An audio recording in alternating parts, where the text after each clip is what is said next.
sa Romans ako, pero napakalayo na tinalon. Kung narating ako sa Ezra, sa diba? Sa Esdras. Yun. So, sabi ko, Lord, anong gusto mong ipahayag? So, yung morning, habang nag-devotion ako, nandito ako sa chapter 6. No?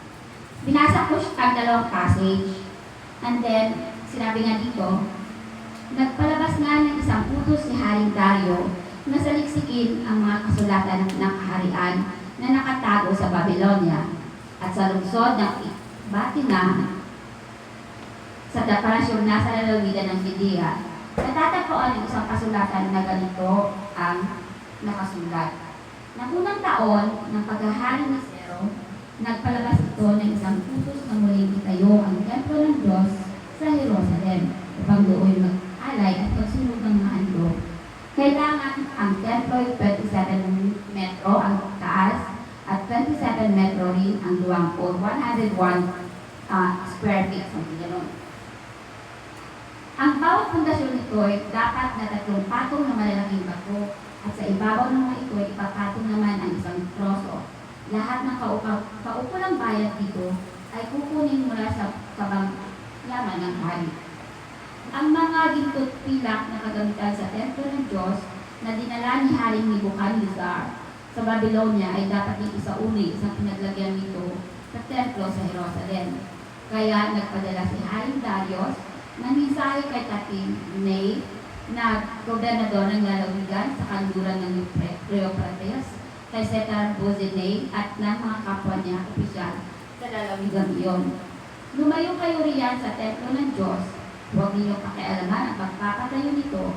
Pabayaan niyo na lang ang gobernador at ang iba pang mga tagapagmahala ng mga Hudyo sa pagpapatayo nito sa dati ninyong kinatatayuan. So, nakakahaba na ito hanggang inuutos ko rin na tulungan mo ang mga tagapamahala ng mga Hudyo na mabayaran ang lahat ng gastusin para hindi maabala ang pagtatrabaho nila. Kunin ninyo ang bayad sa pondo ng kaharian na nanggagaling sa mga buwis ng lalawigan ninyo. Dapat nang bigyan araw-araw ang mga pari sa Jerusalem ng mga pangangailangan nila gaya ng mga batang toro, lalaking tupa at batang lalaking tupa bilang handog na sinusulong para sa Diyos ng kalangitan, pati na rin trigo, asin, katas ng ubas at langis. Dapat hindi kayo pumalya sa pagbibigay para makapag-alay sila ng mga handog na makakalugod sa Diyos ng kalangitan at ipanalangin nila ako at ang mga anak ko. Inuutos ko rin na sinumang hindi tutupad dito ay tutuhugin ng kahoy na tinanggal sa bahay niya at ang bahay niya ay gigibain hanggang sa wala ng bahagi nito ang iyon nakatayo. Naway ang Diyos na pumili sa Jerusalem bilang lugar kung saan siya sasambahin ang siyang lumipol sa kahit sinong hari o kaya'y bansa na hindi tutupad sa utos na ito at gigiba ng templong ito sa Jerusalem. Ako, si Darius, ang nagtutos nito, dapat itong tuparin. Actually, before that, ang paunang mga passages or ang mga verses or mga chapters niya is about sa kautusan ni Cyrus, ni Haring Cyrus na bumalik ang mga Israelites. No? Hinayaan niyang bumalik ang Israelites sa Judah at Jerusalem para doon mamuhay at magpatayo ulit ng templo. But then, and then that time is pumunta na doon yung mga elders, mga Levites, mga priests, at saka yung mga iba't iba pang tribes na nasakop ng I think that's Persia. But kasi ang Persia, sinakop niya ang Babylonia, which is ang king is Nebuchadnezzar, and then sakop sila ni Cyrus ng Persia, and lahat ng nakuha ni Nebuchadnezzar is kinuha, kinolekta rin ni Cyrus, dinala sa Persia at doon niya mga inipon. And then Si Cyrus is, actually, hindi sila naniniwala, no? Naniniwala sa Panginoon. Dahil meron silang sariling Diyos-Diyosan. And Persia is now Iran, and Babylonia is Iraq. So makikita natin, di ba ngayon, kung anong klase sila. Ganon din sila noong unang panahon. But makikita natin ang kapangyarihan ng Panginoon, Diyos. Dahil hindi po niya, hinawakan niya ang puso ni Cyrus and ang kanyang isip. Siya mismo na-cover. Sige, bumalik na kayo sa pinanggalingan nyo. Gawin niyo yung templo para makapaghain kayo ng handog, makapagpanalangin kayo sa Panginoon nyo. So, ginawa nila yon. But then, may mga sumunod na hari, no? May mga sumunod na hari na hindi na nakinig sa mga kalaban ng mga Israelites. No? Kagaya ni Aseros, pinatigil niya. Although naggawa na siya, pero pinatigil niya pa ang patuloy na paggawa. And then si Artaxerxes na dapat tapos na ang templo by that time. But then, nauglot. So, meron din katigasan ang ulo ng mga Israelites. Yung ng mga prophet, na talagang naghayag sila ng salita ng Panginoon. Kaya naman yung mga tao na-inspired ulit na ipatayo ang templo. But nahuli sila ng mga official ng Persia. Nagsumbong sila kay Dario, dahil si Dario na ang hari na yung time na yun. So sinabi ni Ka, at sumagot naman yung mga prophets, no? Hanapin ninyo, merong itong kasulatan, ang Haring Cyrus. Siya ang unang nagsabi sa amin na pwede na kaming lumayas dito sa lupain ng Persia at lumalis sa lupain namin, magtayo ng templo at babayaran. At habang tinatayo ang templo, ang gumagastos sa ang Persia. Dahil nga hinawakan ng Panginoon o hinapos ng Panginoon ang puso ng hari by that time. So, para naman hindi maging masama si Haring Darius at maging balance o pantay ang kanyang, hindi siya nakinig doon sa kanyang opisyal at hindi rin naman niya pinanigan yung mga prophets or yung mga Israelites. Bagkos, inuutos niya na isaliksik. Hanapin ninyo yung scroll na yun, hanapin ninyo yung kasulatan na yun.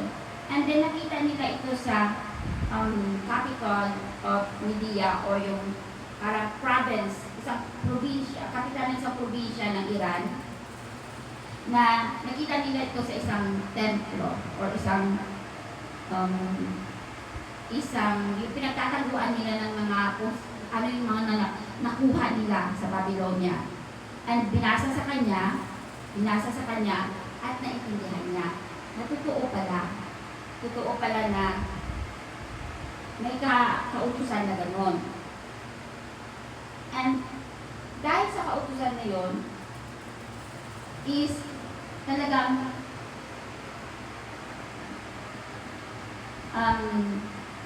pinagsabihan niya na sila. So ngayon, bago natin ipagpatuloy kung ano yung mga dapat nating malaman, kilalanin muna natin si Ezra, no? Si Ezra is direct descendant of Aaron, the chief priest, no?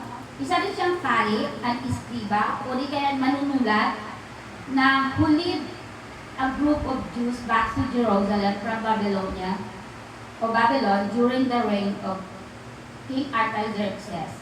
It provides an account of Jews, and the book of Ezra provides an account of Jews regathering of their struggle to survive and to rebuild what had been destroyed.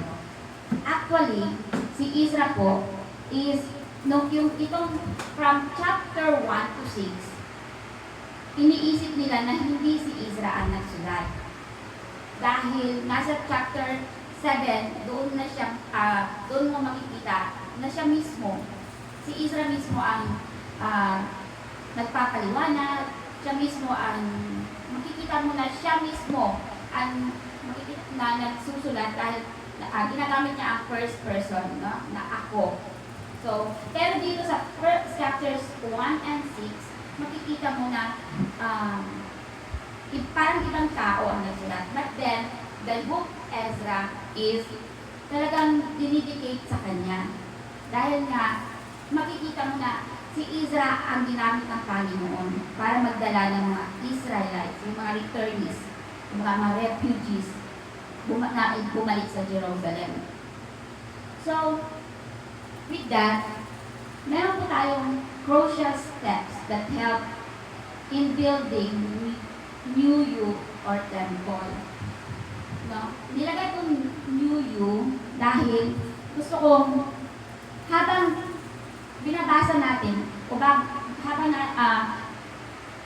napag-aaralan natin ang salitang ito, di ba? Sila, ginawa nila yung building. But as in our time, ang building na yon or the temple is us. So, sinabi nga nila dito sa step 1 is to seek the truth, confirmation or validation. Remember, sa Ezra 6 verses 1 and 2, pinasaliksik, no? Pinahanap ni King Darius sa mga tauhan niya ang scroll, ang kautusan. Diba? Pinahanap niya dahil gusto niyang malaman kung totoo ba, no? Ma-validate yung sinabi ng mga propeta na merong kautusan na ganito, na dapat itayo namin ang bagong templo na winasak ng Babylonia sa Jerusalem at ang gagastos is ang Persia, ang bagong mananakop. And sa atin ngayon, sa panahon ngayon, is tayo ang templo ng Panginoon. And hindi natin maikakatwa na sa dating buhay natin, nahihirapan tayo na makita ang katotohanan. Bulag tayo dahil nabubuhay tayo hindi sa alang-alang sa Panginoon, kundi alang-alang sa ating pansarili. Nabubuhay tayo sa ating nais, nabubuhay tayo sa ating desire, nabubuhay tayo dahil sa ating mga pangangailangan. Diba? Nagtatrabaho tayo, ginagawa natin ang mga gusto natin sa buhay, and then, seeking the truth, no?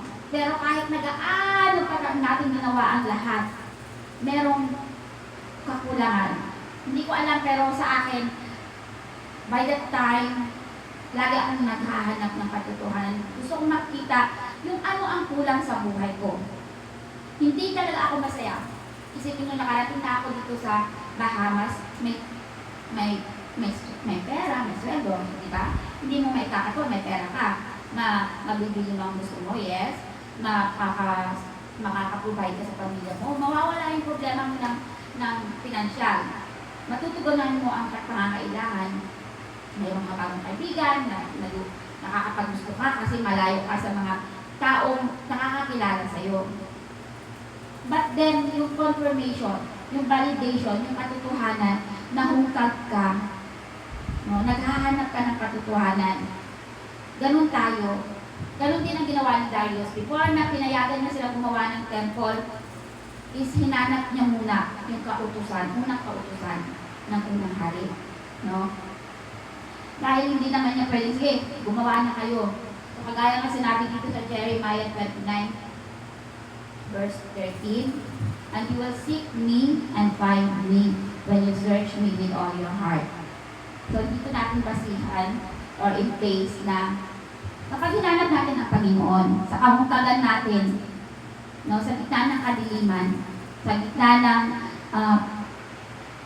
ng pangungulila, sa gitna ng kalungkutan, kapag hinanap natin siya, tinawag natin siya, diba, mahanapan niyo ako, matatagpuan niyo ako. When, the word is when you search me with all your heart, hindi lang bunga, Lord, nasaan ka? Pero yung heart mo, nandun, ano ba ginagawa nila, ang isip mo, ano kaya ang activities namin bukas ng mga dabarkads, no? Yung bang, Ang bunganga mo gusto mo bumalik sa tawagin ng Panginoon, pero ang heart mo gusto mo nasa mundo kasi masaya sa mundo. So, ganun po. The first step is seek the truth, no? Hinanap niya ang katotohanan. And then, the second step is finding the truth. Diba? Sa Ezra chapter 6 verse 3 to 5, sinabi niya dito,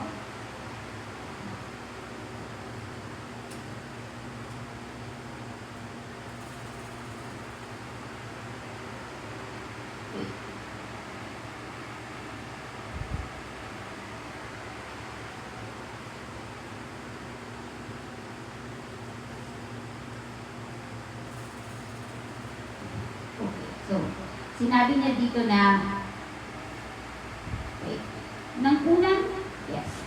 nang unang taon ng pamamahala ni Haring Cyrus, siya ay naglagda ng isang utos tungkol sa bahay ng Diyos sa Jerusalem. Ang templong ito ay muling itatayo upang doon maghandog at magsunog ng mga handog. At sinabi niya, dinescribe niya dito yung gaano kalaki, gaano kaluwang, at kung ano ang mga ilalagay. And, di ba, nag-start na siya talaga, pinayagan niya na sila, sige, gawin niyo na, payag na, dahil meron naman palang kasulatan. So, dinescribe niya, siya na mismo ang nagbigay ng measurement, although hindi siya ganun kaganda sa templong ginawa ni Solomon, hindi siya ganun kalaki, pero sapat para sa makapaghahandog nila, makapagdasal sila. Yun ang inuutos ni Darius. And para sa atin, sa panahon natin ngayon, nahanapan na natin si Jesus. Right? Ang sinabi niya dito sa Jeremiah 29:14, I will be found by you, sinabi ng Panginoon, says the Lord, and I will bring you back from your captivity. Ang captivity natin is, alam natin kung ano yun. Yung lumang buhay natin, alam natin kung ano yung mga nai-enjoy natin noon. Ano yung nilalaguyan natin noon. Ano yung gustong-gusto natin gawin noon. Diba? Yun ang mga, kumbaga, yun ang mga jail. Yun ang mga prison na nagtatali or nagkulong sa atin or nag-chain sa atin, no? Dahil we are being captive by the earthly desire, earthly things, diba? Earthly actions.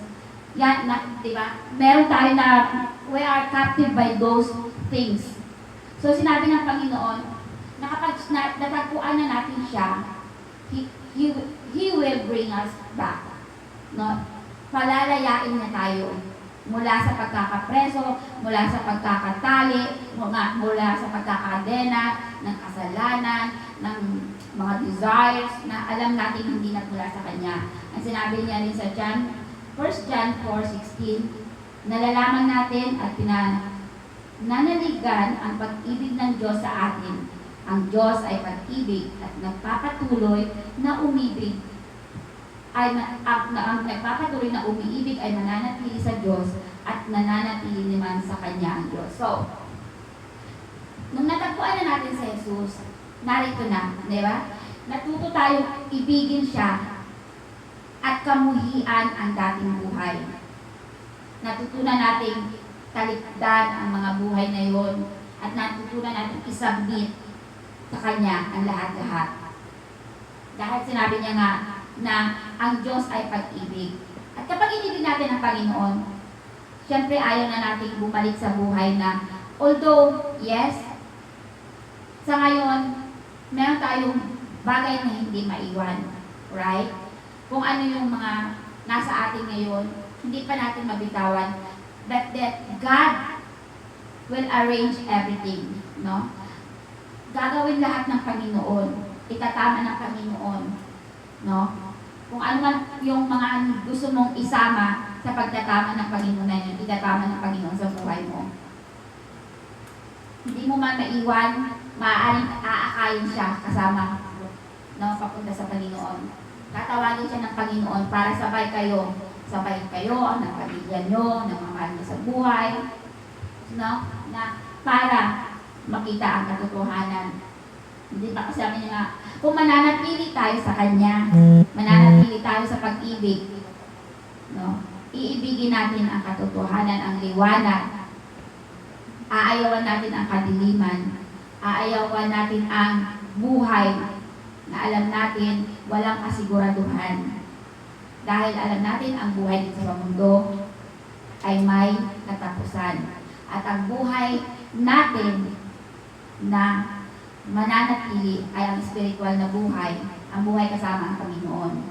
Kung tayo ba ay mananatili sa Kanya na iibig, or mananatili pa tayong iibig sa mga bagay na hindi ka ibig-ibig. Na kung saan, di ba sinabi nga ni Pastor Ken, no, yung sa aming Bible discipleship, totoo ang langit at ang impyerno. Totoo ang langit at ang impyerno. At ikaw ang pipili nun. Gusto mo bang umuwi ng langit? O gusto mong manatili sa impyerno na walang katapusang apoy na tutupok sa'yo, ang mga uod na hindi namamatay na kakain sa'yo? Diba? Sabi nga ni takot ako sa uod. At then, yun ang katotohanan. No? Kapag inibig natin ang Panginoon, iibigin natin ang tama, ang kaliwanagan, at ang tamang buhay. Iibigin natin ang mamuhay na kasama ang Panginoon at uuwi sa buhay na eternal na kasama siya. Ang pangatlong step naman is take the matter or the building into your hands. And sa Ezra 6 to chapter 6, 7 to 10, medyo sinabi niya dito,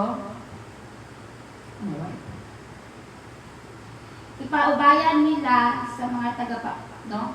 Diba sinabi niya nga na huwag ninyo silang pakialaman, hayaan niyo ang Hudyo ang gumawa. So ipaubayan ninyo sa kanila ang paggawa ng kanilang templo, no? Mula sa opisyal ng mga Hudyo at matatanda. And lahat ng gagastusin, no? You take the matter into your hands.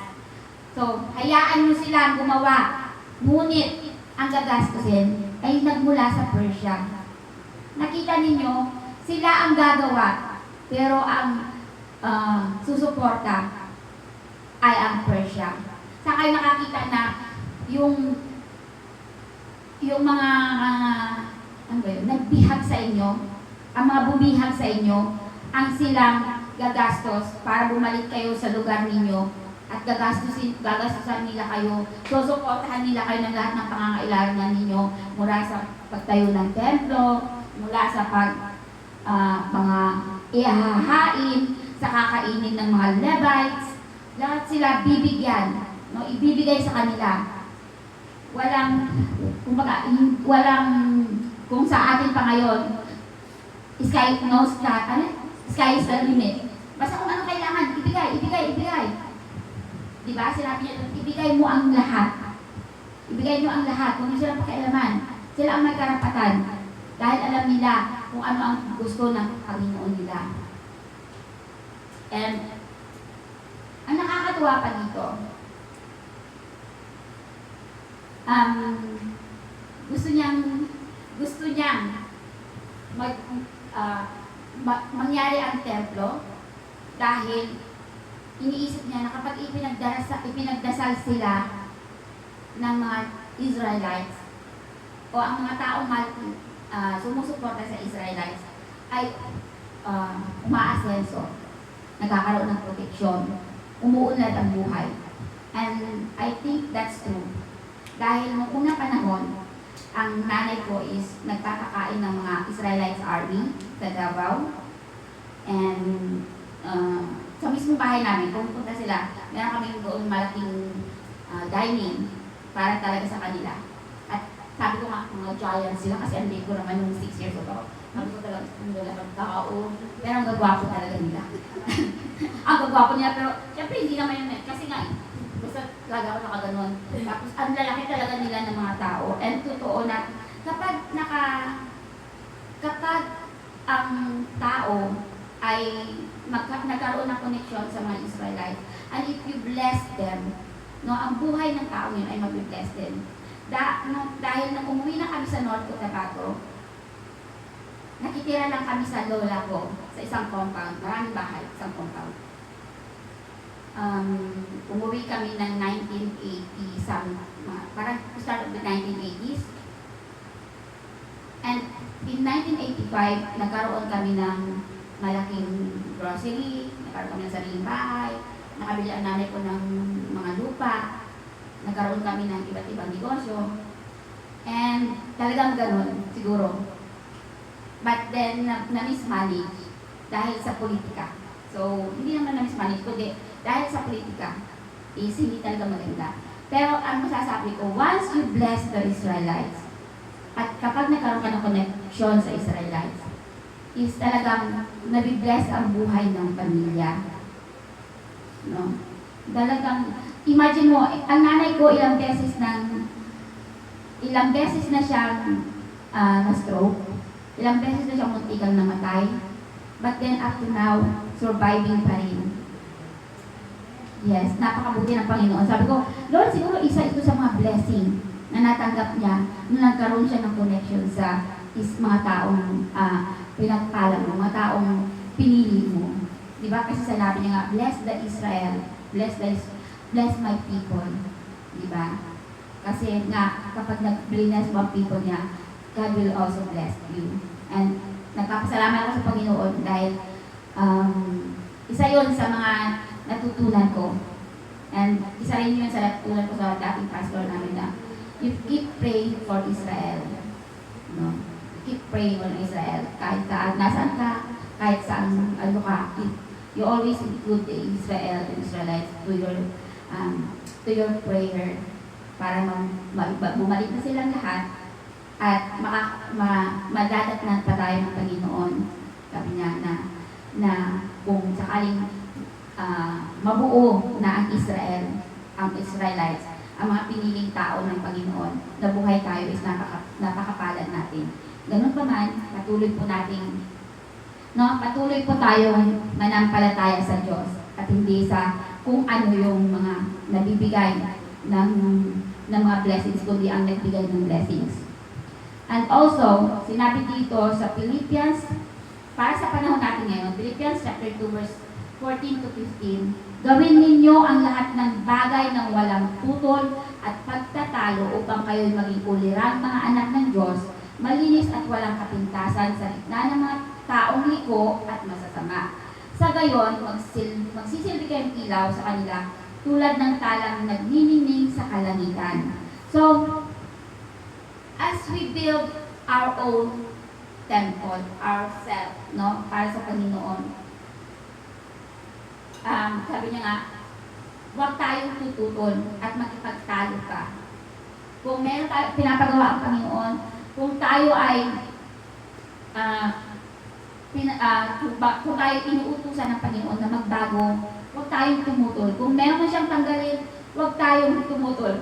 Kung huwag tayong makipagtalo, hindi lamang sa Panginoon, kundi sa mga taong nasa paligid natin. No? Yes, hindi tayo, bakit may panahon talaga, sabihin natin totoo, na nakikipagtalo sa tayo sa Panginoon. Di ba? Yung bang may mga bagay na inalis ang Panginoon, tapos gusto mo, Lord, bakit mo naman tinanggal? Lord, gusto ko yun. Lord, bakit hindi mo binigay sa akin? Yung mga ganun is a way of pakikipagtalo sa Panginoon. No? Bakit? Nakikipag-argue ka sa Panginoon dahil gusto mo yun, hindi niya binigay o tinanggal niya. And then, sinabi niya nga, upang makita ng mga tao nasa paligid natin na tayo ay, sa pagsunod natin sa Panginoon, nilinis niya tayo at ginawang walang kapintasan.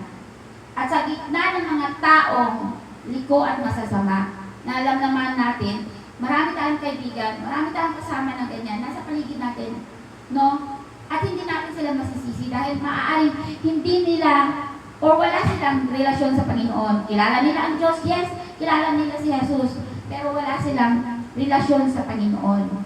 at tayong nakakaalam ng katotohanan at may relasyon sa Panginoon, huwag natin silang hayaang manatili doon. No? Although ipakita natin yung bagong buhay natin, yes, hindi masama makipagkaibigan sa kanila. Ang masama is kapag nakikonform or nakibahagi tayo sa buhay na yon.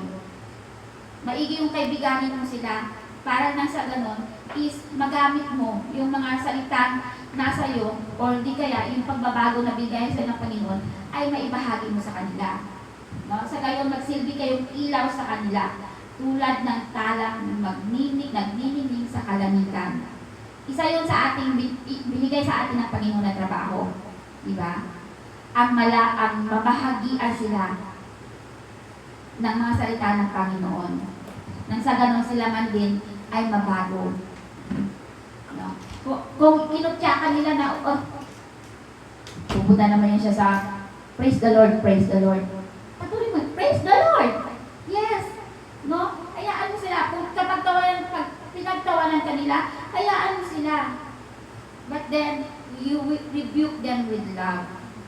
No? Pero kapag ang pangalan na ng Panginoon ang kanilang pinutya, rebuke them with love. Itama mo sila. Sinabi niya nga dito na ipakita mo na maging kuliran kang anak ng Diyos. No? Na maging kabahagi ka ng katawan ng Panginoon. Dahil hindi naman bababa ang Panginoon ngayon upang magsalita sa kanila, kundi ikaw ang unang mangungusap. At kapag nangusap sa kanila ang Holy Spirit, na ibigay mo sa kanila ang salita ng Diyos at nangusap ang Holy Spirit sa kanila, then ikaw ang ginamit upang maging ilaw sa kanila. No? Ikaw ang maging tala. Parang kanta ni Sarah, tala. Kasi ikaw nang naging tala sa kanila, nagagabay. No? Nagagabay sa kanila pabalik sa kaliwanagan. And also, sinabi dito na patuloy, no? Take the matter or the building into your hands. Huwag tayong manatili lang na nakikinig. Huwag tayong manatili lang na nakatunganga. Huwag tayong manatili lang na ganito, no? Kilala na natin ang Panginoon. Tinanggap na natin siya. Huwag na tayo manatili doon. Kundi patuloy nating i-build ang temple ni Lord sa buhay natin by reading the Bible, mag-participate sa mga gawain, and yes, sa pag-share ng mga gospel sa iba, and also na yung mabuhay tayo ng tama. No? Huwag tayong manatili na hanggang kilala lang at tinanggap natin si Jesus, kundi patuloy pa nating palaguin ang templo ng Diyos, no? Into our hands. Dahil ang kaligtasan natin is hindi nakasalalay sa pastor, hindi nakasalalay sa nagba-Bible study sa atin, hindi nakasalalay sa leaders, sa elders, kundi nakasalalay ang ating paglago ng templo sa atin, no? So, take the matter of building your temple into your hands. Kayo mismo, tayo mismo, magbasa, mag-participate, no? Gumawa ng tama, no? At mamuhay na naayon sa kalooban ng Panginoon. And, of course, lastly, di ba? Last na to! Tuwang-tuwa sila. Last na to, tuwang-tuwa kayo, ano? Building the temple is not their business but yours. So sinabi nga sa Ezra 6, chapter 6, sinabi niya dito, nang mabasa ang utos ni Haring Cyrus or Ciro, si Haring Dario ay naglagda ng utos na ganito. Ang gawain ito ay hindi pakikialaman ni na Gobernador Tatnai, kalihim Sekar-Buznai at ng kanilang mga kagawad. So, di ba? Walang silang pakialam kapag gawa ng templo. Di ba? Huwag niyong papakialaman. No? Sabi niya, the temple is not their business. The building of the temple is not their business. Persia, hindi niyo business yan. Business yan ng Jerusalem people. So, di ba yun ang sinabi niya? And then, Sa 11 and 12, sabi, kapag may bumago sa mga utos kong ito, kukunin ang isang kahilan or yung haligi ng kanyang bahay at ipapako siya roon pagkatapos gigibain ang kanyang bahay. And 12, sinabi, naway ibagsak ng Diyos ang sinuman maging hari, maging karaniwang taong mga ngahas na bumago sa mga utos na ito o gigiba sa templo ito. Akong si Darius ang lumagda sa kautosan ito. Ang lahat ng ito'y dapat matupad ng buong buo. So makita natin na although, di ba, although hindi nila ito business, gawin ang building na yon, but then meron pa rin, kumbaga, binigyan ni King Darius ng isang protection, no? Protection ang paggawa ng building na yon, no? Na sinabi niya na kapag may gumiba o kapag may nagbago ng kautusan na yon, di ba? Gigibain ang bahay niya, ipapako pa siya sa kahoy ng bahay niya. And also, di ba sinabi niya nga dito sa last part na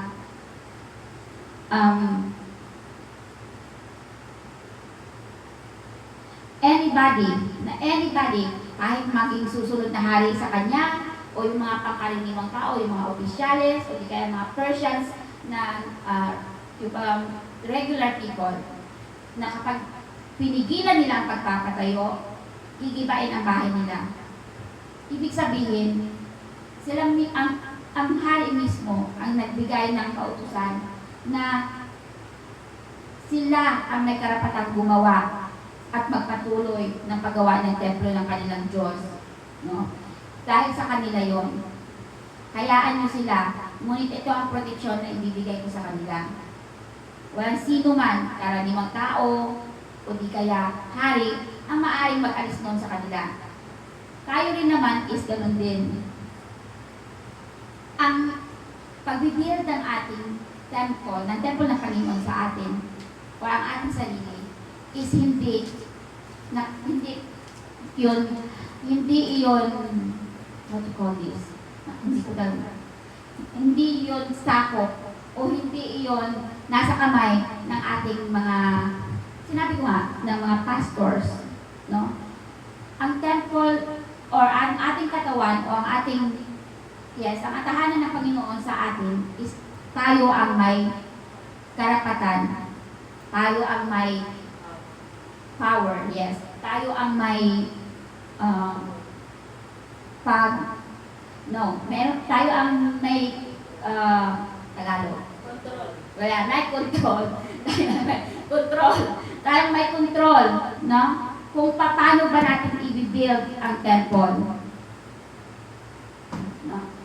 Bakit? Dahil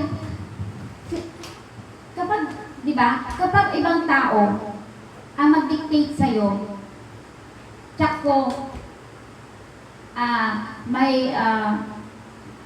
meron kang, magkakaroon ka ng yung bang against something lang, yung bang parang aayaw ka, no? Kapag diniktahan ka, aayaw ka. Pero kapag ang ikaw at ang Diyos ang nag-uusap, at ikaw ay nagpapagabay sa Panginoon, kung paano ka niya i-build, no? Is hindi ka mag-a-against, hindi ka aayaw, yun. Hindi ka aayaw, no? Hindi ka aayaw. Dahil alam natin na kapag ginawa ka ng Panginoon ng puso mo, may pagbabagong mangyayari. Diba sinabi niya nga sa Philippians chapter 2 verse 12, kaya nga minamahal, higit na kailangan maging masunurin kayo, ngayon kaysa noong kasama ninyo ako, may takot at panginginig na magpatuloy kayo sa paggawa hanggang malubos ang inyong kaligtasan. So, sinabi niya dito, maging masunurin kayo, no? Kaysa noong kasama ninyo ako. Ibig sabihin ng kasama pa nila. I think it's Paul. Yeah, it's Paul. No, may takot na magpatuloy kayo sa paggawa hanggang malubos ang inyong kaligtasan. No? Di ba kasi nga sinabi niya na hindi nila kailangan si Paul na laging nakabantay sa kanila. No? Dahil naroon ng Espiritu Santo na kasama nila. And so, therefore, sa atin ngayon, sa pagpapalago ng ating templo, pagpapalakas, pagpapabago, diba? Pagpapabago. Hindi naman ibig sabihin na babaguhin tayo parang yung bagang magic. Yeah? But the Spirit, no? The Spirit, yun ang magbabago sa atin. Yung ating soul, magbabago. So, eto, maging masunurin kayo. Anong pagsunod? Kung ano yung sinasabi ng ating pastors na alam natin naman na nakakabuti, sumunod tayo. Kung ano yung ibinabahagi niya, kagaya ng Pastor Bikay always told us na telling us na magbasa kayo ng Biblia. Yes, kapag araw-araw tayo nagbabasa ng Biblia, araw-araw tayong natututo, araw-araw tayong lumalago, araw-araw tayong nababago. Akala nyo walang nababago sa buhay natin kapag araw-araw tayo nagbabasa ng Biblia? Akala nyo pagbabasa lang na gano'n? Pero merong natatanim sa atin. Araw-araw kayong nagdarasal. No? Kahit na may gumagawa kayo, nagtatrabaho kayo kapag nagdarasal kayo, na hindi nyo napapansin, lumalalim ang relasyon nyo sa Panginoon o natin sa Panginoon. Maraming nababago sa atin, halimbawa sa ugali, di ba? Nagkakaroon tayo ng pagpipigil. Yung mga magalitin, yung mga desires natin is natatanggal, di ba? Noon gusto natin gusto kong yumaman. Pero ngayon, ang gusto natin is maging spiritually rich. Tama? Amen. Sa totoo lang noon, gustong-gusto ko, Lord, nag-promise ako sa self ko. Lord, 2 years lang ako dito, may pera na ako, uuwi na ako. Wow, 2 years lang. Tapos dumating ang maraming dilubyo.